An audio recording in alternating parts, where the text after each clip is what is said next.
Finalement, la concertation que vous avez promise apparaît pour ce qu'elle est, un simulacre destiné à faire croire que vous avez d'autres priorités que celles que vous souffle le MEDEF, et un mépris pour les propositions faites par les autres partenaires sociaux que vous recevez finalement sans les écouter ni les entendre. Par ailleurs, cette volonté de reculer l'âge de la retraite est doublement injuste.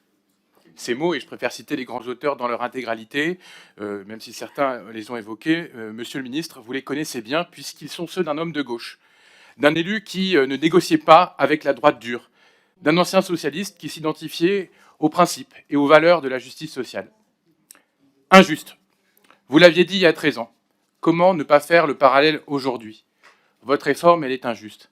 Injuste pour les carrières longues, injuste pour les femmes, injuste pour les seniors, injuste pour les métiers pénibles, injuste pour les carrières hachées, injuste pour les jeunes, injuste pour les plus précaires, injuste pour les accidentés de la vie, injuste pour ces femmes.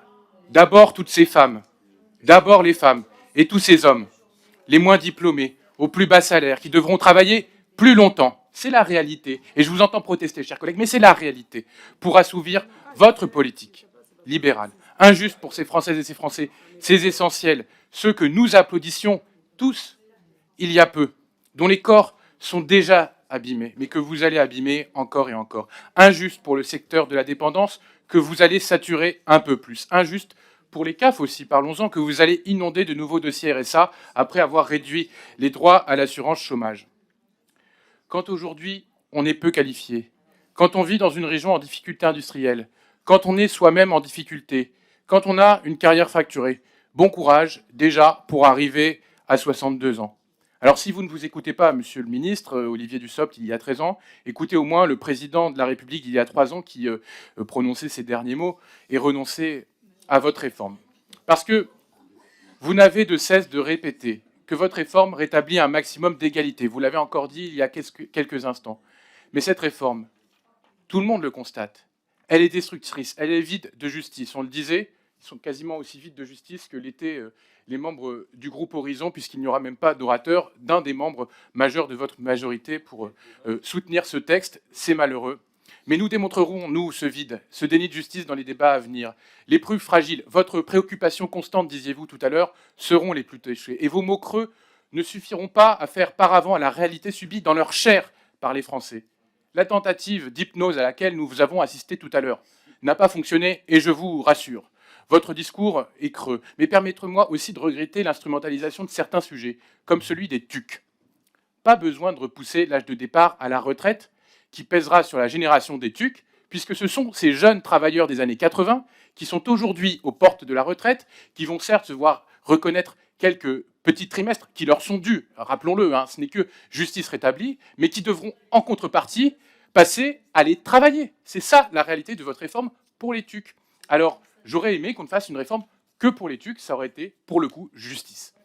Donc votre réforme, c'est bien l'aboutissement de votre projet de destruction et d'affaiblissement de la protection sociale au profit d'une dérégulation sans limite, et je le disais tout à l'heure, d'une négation du réel. Vous niez que repousser l'âge de départ en retraite pour les métiers difficiles, c'est alourdir la dette de la dépendance et faire payer aux Français, au prix de leur vie, vos réformes inutiles. Vous niez la réalité budgétaire. Vous évoquez le corps à longueur de discours. Et pourtant, son président disait ici même, et Madame la Présidente de la Commission est témoin, jeudi dernier, que les dépenses de retraite ne dérapent pas. Elles sont relativement maîtrisées dans la plupart des hypothèses et elles diminuent plutôt à terme. Mais vous préférez, dans votre négation, faire payer aux salariés votre politique injuste.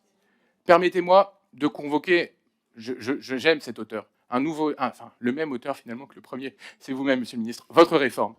Elle écarte d'emblée la recherche d'autres recettes, notamment la mise à contribution de l'ensemble des revenus, en particulier ceux issus du capital.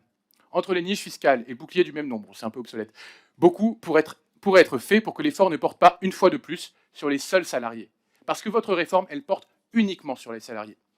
Et pour finir, je finirai sur un exemple, parce qu'on parle de la chair des Français, mais on peut aussi évoquer leur vie que vous allez briser. Nadine, elle est née en avril 1963. Elle a 168 trimestres, tous cotisés. Elle est assistante de direction et elle souhaite quitter la région parisienne pour monter un projet de vie, notamment s'occuper de sa mère, âgée et handicapée. Bon, s'il vous plaît, écoutez Nadine. Elle devait partir en retraite le 1er octobre prochain. Avec votre réforme injuste, c'est 2 ans de plus qui seront nécessaires à Nadine pour construire sa vie. Nadine, elle n'est pas seule. Elles sont des millions, les Nadine. Des millions de vies que vous allez briser dans leur Très projet, bien. dans leur corps. Des millions de Merci Français qui sont bien, aujourd'hui dans la monsieur rue. le député. Ils nous regardent, Merci. ils vous regardent. Soyez La responsables et parole est raisonnables.